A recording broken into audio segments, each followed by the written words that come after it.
Come here, Mike. Hi, everyone. Hi, everyone. Catherine, turning off my phone. Oh, it is off, but it might buzz. And my cat is unhappy again.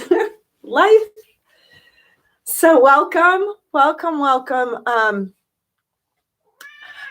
had a big revelation. I've had all my days wrong. I had my days wrong. This is actually day 20. So we have 13 days to go on healing. And I don't know about you, but come here, Mike. Come on up. Here's Mike. Mike. I don't know about you, but I have had a lot more things to be healed come up a lot. And my intention of just going into this place of receiving has completely changed. Mike, hold on. I'm going to put him on my lap for today because more came up. So here's the reflection for today, or the thoughts. Mike's on my lap. He should be happy now and hopefully not be complaining.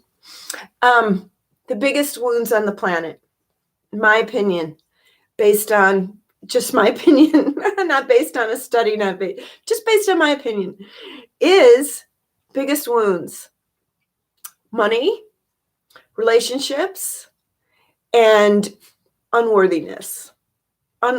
Probably not in that order. Probably unworthiness first, and then it has all its symptoms and ramifications. So unworthiness, not valuing yourself, ultimately not loving yourself. And we're all, well, if you've chosen, or figuring out what that is, because it's infinite, and you tap into that place of the heart that's always loving, and then it expands. And when you can hit that chord, is just pure bliss and ecstasy. We need to clear the clutter out. And that's what this 33 days, a lot of it is all about. Plus, when the clutter, the injury, the illness, the lack of worthiness is cleared out, the illnesses go away as well. Even if they were accidents, you go, how's that? Well, because we create, promote, or allow everything, including the accidents. And it all happens in that mental, emotional, subconscious levels first, usually coming from unworthiness. And you can see the symptoms. I'm petting my cat, that's why I'm looking down. You can see the symptoms: restlessness, fidgety. Sometimes you see people like this. I see myself like that sometimes. I try to straighten it up. Struggle, strife, stress, being harried, feeling like something's urgent. I got to get this done. I got to hurry. Too much to do. Over creating. These are the things, and there's more, but the things that I notice. Narcissistic conversation, meaning always trying to control things, not being present with another person. Here's all the lists. Oh, this can make you depressed, can it? But we have to look at these things, right? Head on. I make a list of all my, a couple times a year. It's the way I deal with it. I make a list of all my flaws, foibles, character flaws. And, over the years, I just get better and better. Got a long way to go, but get better and better. So you can look, if you're still wondering, well, what is there to be healed? And look at your symptoms. Look at, are you very emotional all the time? Do things look bleak? Do you feel grim? Does your mind go to negative things? Do you think about, I've got too much to do? Now look at the other thing. What if you were just totally at peace, quiet, still all the time, just like floating on air, an enchanted life, full of love, full of loving relationships. People adore you, cherish you, can't wait to be with you, reach out. You have time for people. You don't have to control the conversations. You don't have to put boundaries up, which is a weird word. Someday I'll talk about boundaries. That actually comes from pharmaceutical I'm getting goosebumps, so maybe that means I need to talk about it. Boundaries. Boundaries is a very strange, a lot of reflections today. Boundaries is a very strange thing that psychologists took over from the pharmaceutical world. Did I talk about this? Boundaries, by their nature, create separation. It's like you put a wall, you put a fence, you put a boundary. People think it helps you. It helps them, but it doesn't. It actually creates more separation. This word boundaries came from in 1956, a guy named Tom, I forget his last name. He worked for the pharmaceutical companies, and he created what were called boundary riders. They were people that worked between departments like HR and research and development, and they bridged actually these departments. Then the psychologists somewhere in the 50s and 60s took it over, and they thought they were doing people so much good by, put up your boundaries. No, create separation. What's better, Marshall Rosenberg's work, talk about your needs. When you talk about your needs to another person, that person feels closer to you because they have needs too. It all comes from feeling worthy, though, and that's where we get back to that wound. When you feel worthy, you can talk about your needs. When you don't feel that worthy, you put up a wall, you put up a boundary. Don't come in my room before 7 a.m. I'm sleeping. That's a boundary you put up. Here's the difference. If you go to somebody that's intruding, that you want a different behavior, you want them to respect your need, what you want, rather than saying, don't come in my room, that's a boundary you put up. Go, you know what, I sleep really well early in the morning. That's my best time. So I need my time to sleep until after 7 a.m. What's your needs for sleep? Now you have the connection with the other person, talking on the level where you meet, where people meet in their needs, what's important to them. So this is a subtle shift, but an important one. First, you have to feel good enough about yourself that you can ask for your needs to be met. And first, you have to reveal the needs that you need met to yourself.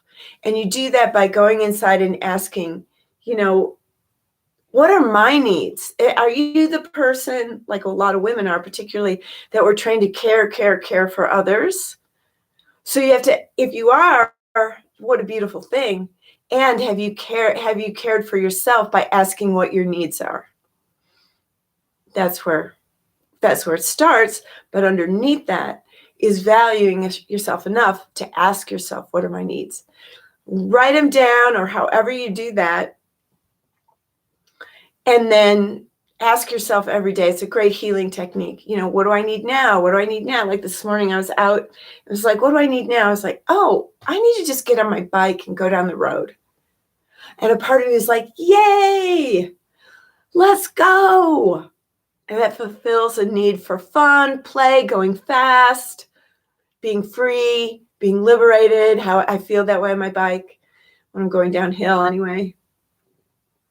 Okay, it's enough reflection. Make sense? Some things to think about. And add your own thoughts, because you have this wisdom inside yourself. We all do. You know this. Some of you probably know this way better than I do. And you have all this inside yourself. So, but let's go. Let's take some still time for ourselves. So let's breathe in. Maybe you can hear Mike purring on my lap. Follow that breath out. And let everything and all those thoughts just kind of melt away, to be present in your heart and your soul. And maybe you can feel that spiritual energy come and infuse you, every part of you, as you invite it more present in your awareness and consciousness. And in this field of energy, of your own soul and its connection with the greater soul, with the soul of God itself, that holy breath, that spiritual life force that keeps us breathing and keeps our hearts beating. We connect in with that river of the holy breath, which is the sound of God, the voice of God's heart. The peace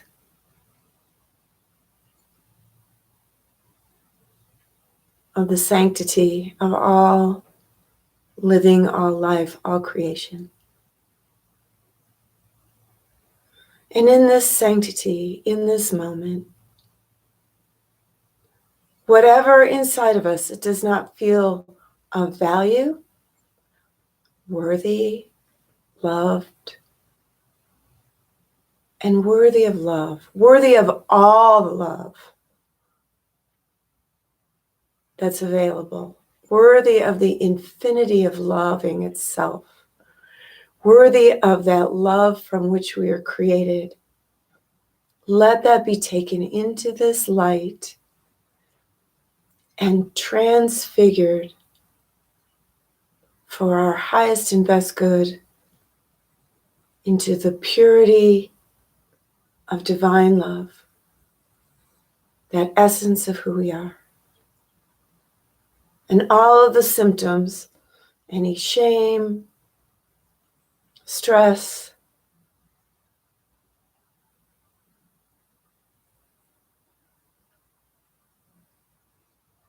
lack of stillness, lack of being present, overthinking, overcreating, emotions, negative emotions, it's all absorbed in the light of loving and made into wholeness and peace, into an enchanted life, a magical life, magnificent life. Your magnificence, who you truly are, you can feel the energy of it infuse every part of you. And see in your mind's eye the becoming of your life as a fully healed, complete, whole, present, worthy, valued human being.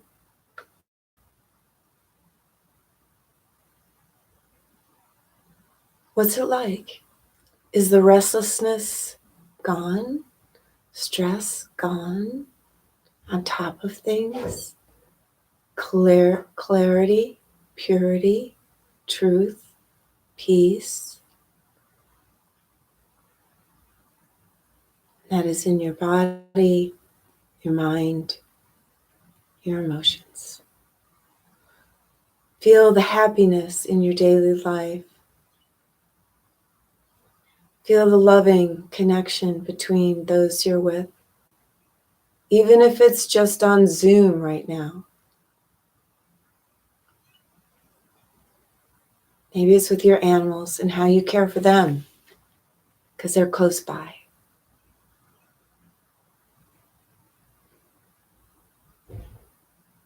Look at your relationships. The relationships you have maybe with a significant other or spouse, daughter, mother, sisters. They're magnificent and happy. And if there's a relationship you're called to that you as of yet don't have, see the path towards that lit up, bright, colorful, joyful, fun, and easy, comfortable.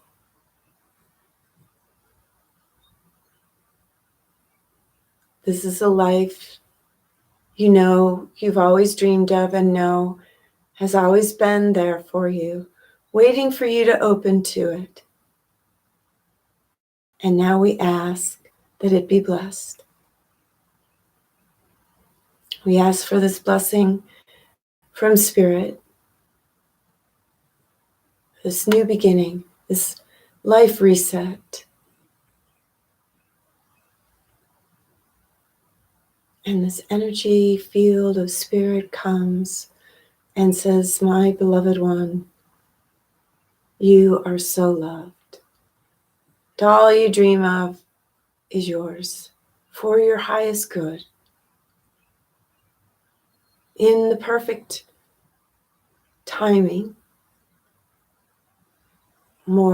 even more than you've dreamed of, and every level. And in this light of spirit that's present and blessing you now, it lifts us right into its own heart, into the soul of God itself, into that liberation where nothing is needed, where all is yours.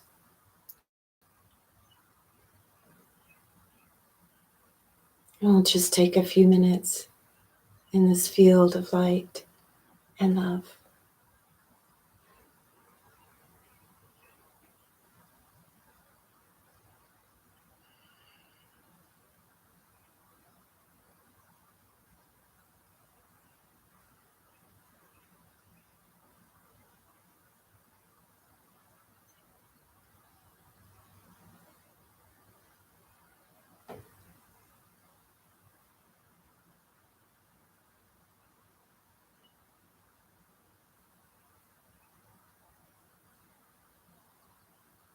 And as your inner eyes awaken to the God of loving in all things,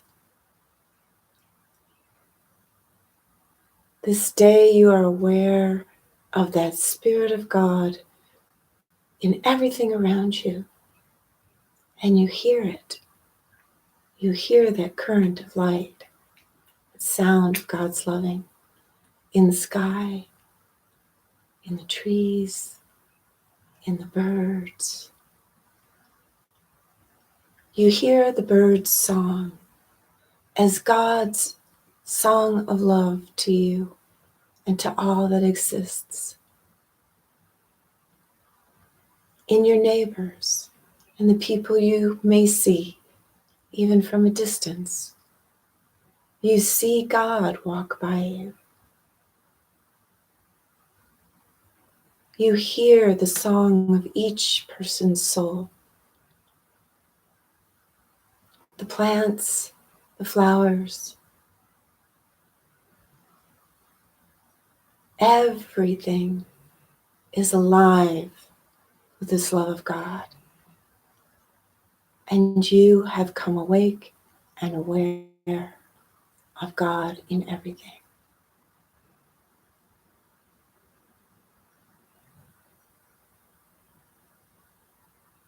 This is the awareness of your true essence, and available at any moment. Just turn your eyes to the heaven, the bliss in everything. And take a deep breath, healing breath of loving in every part of you. And as you breathe out and feel your body again, come with that presence, that awakening of divinity in yourself and the God in you, the magnificence in you, the light in you, the beauty in you, the deserving, the worthy of everything good. Namaste. Cat hair. See you tomorrow. I think that's day 20. I have to check though.